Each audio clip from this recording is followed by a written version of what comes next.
everybody, I'm Victoria and welcome to another Top 5 Wednesday. What's Top 5 Wednesday? It is a Goodreads group that was started by Lainey from Ginger Reads Lainey and is now moderated by Sam from Thoughts on Tomes.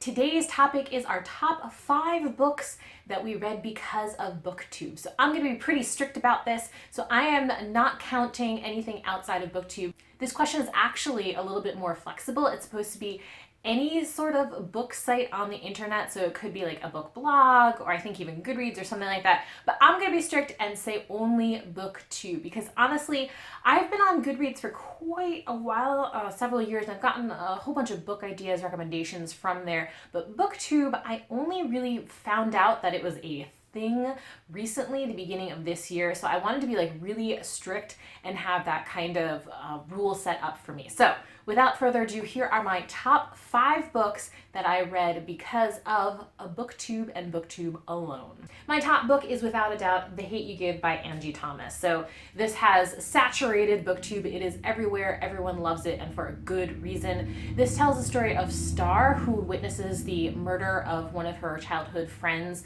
by a cop and all the ensuing tragedy that occurs. And it's her dealing with this event and trying to understand it and put it in context. I love this book. It is wonderfully written.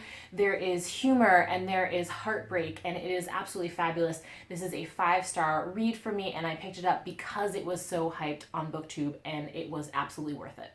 The next book that I picked up specifically because Booktube was talking about it so much was Cricket Kingdom by Leigh Bardugo. So this is the second book in the series. The first one is Six of Crows, and I definitely enjoyed that one. I gave it 4 out of 5. I still had some issues with it, but this one blew me away. I think that this is well worth the hype. I gave it 5 out of 5 stars.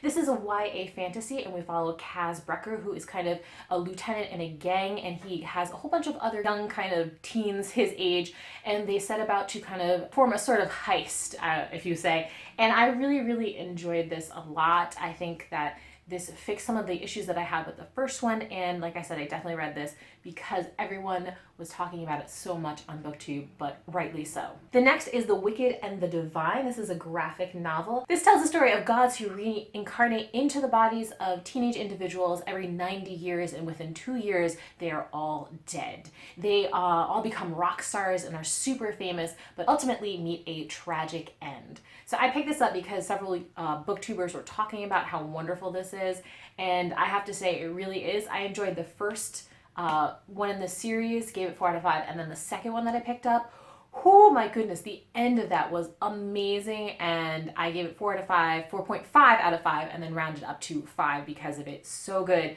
I'm just enjoying this series immensely, and I'm so happy that several of the booktubers that I really love and enjoy also really loved and enjoyed this series, so I decided to pick it up. Next up, we have March by John Lewis, Andrew Iden, and Nate Powell. So this is actually a collection of 3 different books, but you really need to read them all to get a clear idea of what's happening.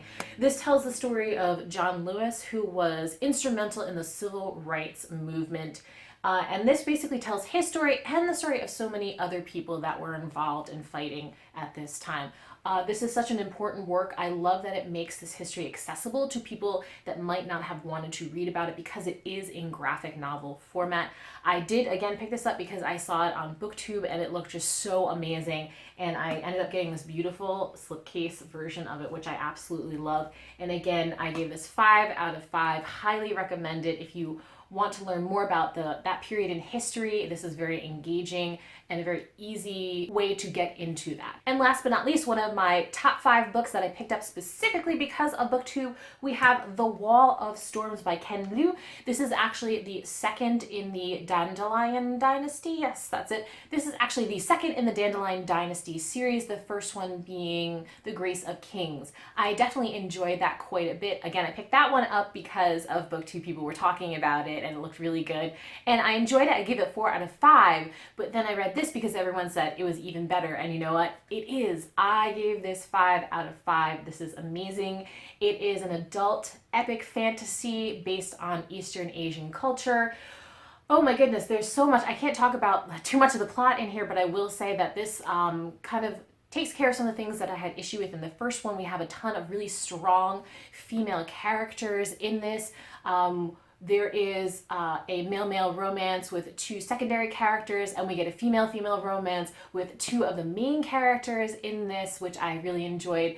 Overall, I absolutely love this. He just expands the world so much more from the first one, and I cannot recommend this book enough. So hopefully some of these books that I read because of Booktube, you will also want to pick up because of Booktube. So that's it. That's my top 5 for this Wednesday. What books did you pick up because of Booktube and have absolutely loved it? I love getting recommendations, so I'd love to hear your ideas down below in the comments. As always, thank you for watching, and I'll see you next time. Bye!